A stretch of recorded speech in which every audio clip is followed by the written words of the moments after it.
버스 토큰이 안 보여. 저 토큰 있어요. 토큰 장사하신단가. 네, 가운데 구멍이 뻥 뚫린 버스 토큰 기억하시나요? 1970, 80년대 추억의 토큰이 지금 여의도 증권가에서 다시 회자되고 있습니다. 이름하여 토큰 증권, 이걸로 빌딩도 사고 한우도 살 수 있다는데 오늘 모의 투자 한번 해보겠습니다. 핀테크 전문가 김남석 넬리오 부대표 나오셨습니다. 네, 부대표님 어서 오십시오. 네. 부대표님도 저 버스 토큰 세대신가요? 네, 저도 예전에 버스 토큰의 동그란 부분에 회수권 말아서 넣고 다녔어요. 과거에는 버스 토큰 세대지만 이제는 가상자산 토큰 세대로 이제 맞습니다. 갈아타셨을 것 같은데. 네. 자, 요즘 증권가에서 나오는 이 토큰 증권이라는 거 있잖아요. 뭔가 뭐 있어는 보이는데 뭔지는 모르겠는. 아니 토큰이면 토큰이고 증권이면 증권이지 토큰 증권은 뭡니까? 지난 6일 날 이제 금융위에서 가이드를 발표를 했습니다. 토큰 증권은 블록체인의 분산 원전 기반의 디지털화된 증권이라고 써 있어요. 더 어려워졌는데요. 네, 너무 어렵죠. 조금 풀어서 설명드리면 앞으로는 이제 가치가 증명될 수 있는 모든 기초 자산을 네. 증권화해서 토큰으로 살 수 있는 시대가 열린다는 뜻입니다. 그러면 이제 토큰 하면 사람들이 자꾸 이런 또 동그란 그 동전 모양을 떠올리기 때문에 네. 그게 아니죠. 이건 아닙니다. 가상자산인 거죠. 가상자산의 그 토큰입니다. 네. 맞습니다. 그러면 그 가상자산에 뭔가 좀 수익이 나는 증권을 태운다라는 의미인 것 같은데 네. 어떤 증권, 그러니까 가치 있는 자산이라는 게 어떤 걸 말씀하시는 겁니까? 먼저 어떤 증권인지를 음식으로 보고요. 여기다가 이제 왜 토큰을 태웠는지를 보면은 이걸 그릇으로 한번 볼게요. 네.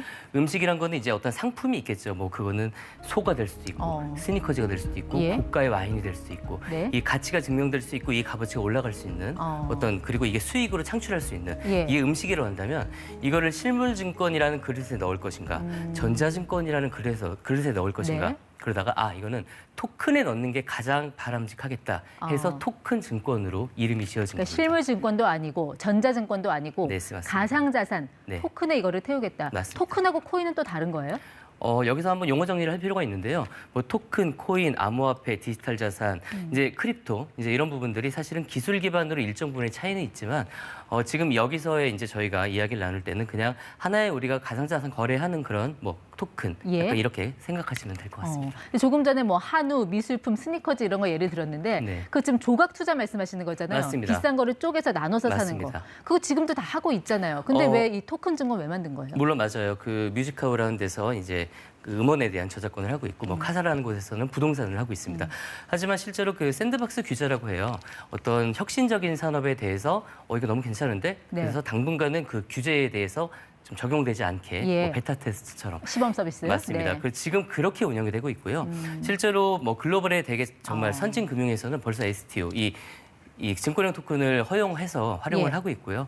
그리고 이제 뮤직하우라든지 카사처럼 이런 것들이 많이 수요가 늘어나고 있어요. 네. 그래서 이게 더 이상 이 현행법으로는 투자자 보호가 불가능하다 해서 이제 어떤 투자자 보호를 위해서 시작을 하게 된 겁니다. 그럼 혹시 뭐 제가 갖고 있는 이런 ET펜 이것도 제가 혹시나 나중에 네. 뭐 팬클럽 많이 생기면 이것도 팔아서 토큰 증권처럼 그렇게 활용할 수 있는 거예요? 충분히 쓸 여지가 있죠. 예를 들어서 이제 앵커님께서 그 어떤 앵커계 유재석처럼 팬클럽이 많아지고 너무 잘 되시면은 그 자체가 나중에 더 가치가 올라갈 수 있고 파실 네. 수가 있죠. 그럼 내가 지금 이거를 그거 버리지 마시고 가지고 계시기 알겠습니다. 한 박스 사놓겠습니다. 자, 이 펜을 토큰 증권으로 그럼 발행하려면 네. 그럼 저는 어디 가서 뭘 해야 되는 겁니까?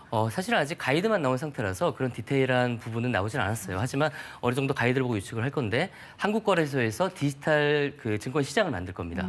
그래서 이게 장내 시장이 될 거고요. 네. 여기서 실제로 개인이 거래할 수 있는 시장을 만들 거예요. 그래서 예. 앵커님이 직접 이 펜의 가치가 있다면 그 안에서 심사를 받고 이 심사를 거쳐서 이게 승인이 났을 때 그거를 올리실 수가 있는 거죠. 직접 계좌 관리까지 할 수 있는 거고요. 그러면 그 한국거래소에서 디지털 시장을 만들면 여기에 이제 증권회사가 개입이 되는 건가요? 증권회사들은 별도의 플랫폼을 만들고 있습니다. 예. 그래서 지금 키움증권이 가장 활발하게 움직이고 있고요. 수많은 증권회사들이 이제 지금 여러 가지에서 플랫폼을 만들고 준비를 하고 있는데 네. 이 시장은 장외 거래로 인정이 돼서 진행이 될 예정입니다. 근데 내가 팬클럽 많아질 거라고 약속하고 이 펜을 토큰 증권으로 발행했는데 정작 팬클럽 안 모이고 사람도 없었다. 이러면 어떻게 되는 거지? 사실 그럴 이유가 있을까 봐 이제 투자자 보호가 필요한 시점이다라고 정부가 생각을 한 거고요. 그런 일이 생기기 전에 이제 제도화를 해야 될 때가 왔다라고 네. 해서 이게 생긴 겁니다. 즉 제도권에서 움직이다 보니까 그게 문제가 되는 부분들이 이제 심사를 어떻게 할 것인가, 어떤 조건으로 라이센스를 줄 것인가에 따라서 달라질 네. 수 있겠죠. 그러니까 어쨌든 자본시장법 울타리 안에 들어와서 뭔가 좀 투명하게 발행하고 유통시켜라라는 맞습니다. 그런 어떤 틀을 만들어 놓은 것 네. 같긴 합니다. 자, 이젠 발행하는 쪽이 아니라 내가 정말 투자자 입장에서 빌딩 같은 거 좀 조각 투자하고 싶다. 네. 그때 이 토큰 증권을 사서 하고 싶다. 네. 자, 어떻게 해야 되나요? 지금부터? 일단은 물론 거래 네. 플랫폼은 이제 어떤 아직 모양이 나오지 않았지만 그 거래 플랫폼 상에서 이 투자 100억 원짜리 이제 빌딩에 대한 내용이 나올 겁니다. 그냥 네. 사 이게 아니라 이 빌딩은 어떻게 됐고 언제 지어졌고 어떤 값어치가 있고를 다 심사를 통해 보여줄 거예요. 네. 그럼 그거에 토큰화돼서 쪼개져서 판매가 되면 내가 100만 원이 됐든 50만 원이 됐든 10만 원이 됐든 일부를 살 수가 있는 거죠. 예. 네. 그래서 만약에 그거에 대한 가치가 있으면 제가 100만 원어치를 사는 거예요. 저 일부를 사는 거예요. 100억 중에. 그럼 나는 이제 어디서 나 강남에 빌딩이 있는 사람이야. 이렇게 얘기를 하는 거고 네. 단순히 그냥 샀다가 중요한 게 아니라 이 시세 차익 이게 올랐을 때 그리고 매월 발생한 임대료에 대한 배당을 받는 거죠. 예. 그러니까 그게 가장 중요합니다. 내가 일부의 배당을 수익을 지속적으로 받을 수 있다. 그러니까는 그거를 이제 토큰 증권 형태로 산다는 건데 그러면 맞습니다. 증권사에서 거래할 때마다 뭐 수수료 이런 것도 내는 건가요? 당연히 이 플랫폼의 가장 큰 수익원은 수수료이기 때문에 네. 증권사는 그 수수료에 대한 수익원을 가장 큰 만약에 이 빌딩 부도나면 아니면은 주인이 이 빌딩 돈 다 받아서 뭐 일명 먹튀를 했다. 그럴 경우에 투자자들 보호는 됩니까? 다시 말씀드리지만 그럴까봐 이제는 이게 제도권으로 들어오게 된 거고요. 사실상 이제 이거를 심사하는 과정을 아직 아무것도 밝혀지지 않았어요. 네. 그래서 이거에 대해서는 이제 어떤 뭐 평가를 하고 가치 평가하는 부분에서 예. 충분히 이제 많은 것들을 하겠지만 일정 부분의 시행착오를 겪어야 네. 이게 더 말씀 주신 것처럼 이슈가 없이 안전화되지 않을까라는 생각이 듭니다. 뭔가 좀 다양한 투자의 길은 열린 것 같긴 한데 어쨌든 가상화폐 시장처럼 여전히 불안한 투자자는 처는 맞는 것 같네요. 가상화폐 시장은 아직은 제도권에 편입이 되지 않았고요. 예. 지금 이제 가상화폐 시장도 뭐 디지털 자산 기본법이라고 해서 이걸 규정을 준비를 하고 있고요. 이 부분도 분명히 제도권에 들어가면 이제 사실 완벽한 건 없잖아요. 100%는. 네. 그래서 그런 부분들을 계속 보완하고 과도기가 있겠지만 충분히 가장 좋은 방법을 모색하고 네. 있는 것으로 알고 있습니다. 그러니까 물론 제가 뭐 초치려는 그런 의도는 아니지만 뭐든 상장이 될 수 있다고 했으니 네. 마지막에 혹시나 이제 상장 폐지됐을 때 네. 그때 그 마지막 가치 분배는 어떻게 되는지 그것도 좀 고민스럽긴 하겠네요. 뭐 네. 그림이나 엔터테인먼트면 굉장히 복잡해질 것 같은데요. 맞습니다. 그건 이제 만약에 제가 정부에 발의를 하거나 이번에 금감원 설명회가 있을 때 손들고 질문을 하도록 하겠습니다. 아직 나온 게 아니라서요. 알겠습니다. 그럼 결국 이거 뭐예요? 증권사들한테는 호재가 되는 겁니까? 새로운 뭐 먹거리가 나온 거잖아요. 이걸 발표한 지 얼마 안 됐는데 증권사들은 벌써 다 해놓고 있었어요. 플랫폼 만들고 인수하고 뭐 네. 뮤직하우라든지 다 인수해놓고 있는 상태고요. 예. 그거는 그 말이 이제 예전부터 이걸 준비하고 있었다는 거고 충분히 이게 될 것이다. 특히나 이게 올라왔을 때, 네. 그러니까 발표가 났을 때 관련 테마주들이 엄청난 막 상한가를 치고 그랬습니다. 근데 실제로 이게 호재가 될 것인가 저는 예. 두 가지의 이슈가 좀 있다고 생각을 해요. 네. 첫 번째는 아직 제정된 건 아니지만 지금 1인당 연간 한 플랫폼당 1,000만 원의 한도, 예. 소액 투자를 한도로 하고 있다고 합니다. 저는 과연 이 금액이 매력적일까? 그리고 이게 그렇죠. 과연 투자가 활발하게 될까? 그 두 번째. 네. 아시겠지만 좋은 땅이 있어요. 좋은 땅이 있으면 좋은 부동산이 있는데 네. 이걸 조각 투자할 이유가 있을까요?